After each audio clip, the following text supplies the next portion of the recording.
लेकिन उनके भाषण से मुझे दुष्यंत कुमार की ये पंक्तियां याद आ गई कि कैसे मंजर सामने आने लगे हैं और गाते गाते लोग चिल्लाने लगे हैं।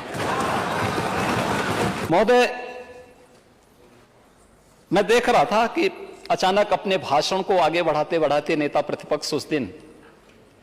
बाद में कुछ ऐसे मुद्दों पे आ गए जिनका बजट से संभवतः बहुत वास्ता रहा हो या न रहा हो।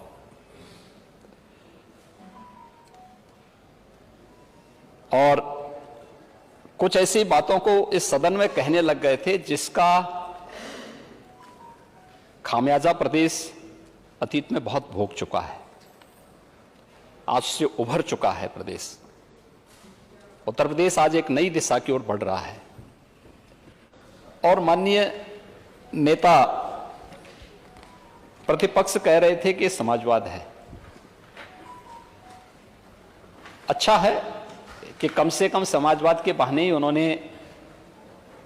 प्रधानमंत्री मोदी जी के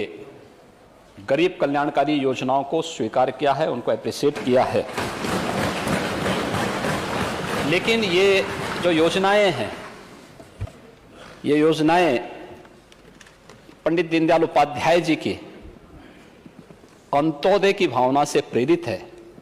जिसमें पंडित दीनदयाल उपाध्याय जी ने कहा था कि आर्थिक योजनाओं द्वारा आर्थिक प्रगति का माप समाज के ऊपर की सीढ़ी पर पहुंचे हुए व्यक्ति नहीं, बल्कि सबसे नीचे के पायदान पर विद्यमान व्यक्ति से होगा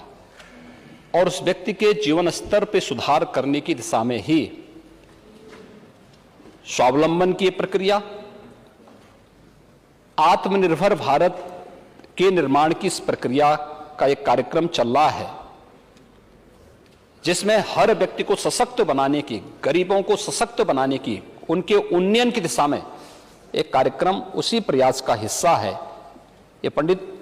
दीनदयाल उपाध्याय जी के अंत्योदय की भावना से प्रेरित ये योजना है और इस देश से मुझे लगता है कि इस दिशा में भारतीय जनता पार्टी नेतृत्व की केंद्र सरकार के 8 वर्ष के सफलतम कार्यकाल में प्रधानमंत्री मोदी जी के नेतृत्व में एक भारत श्रेष्ठ भारत की इस परिकल्पना को साकार करते हुए हम सब देख पा रहे हैं।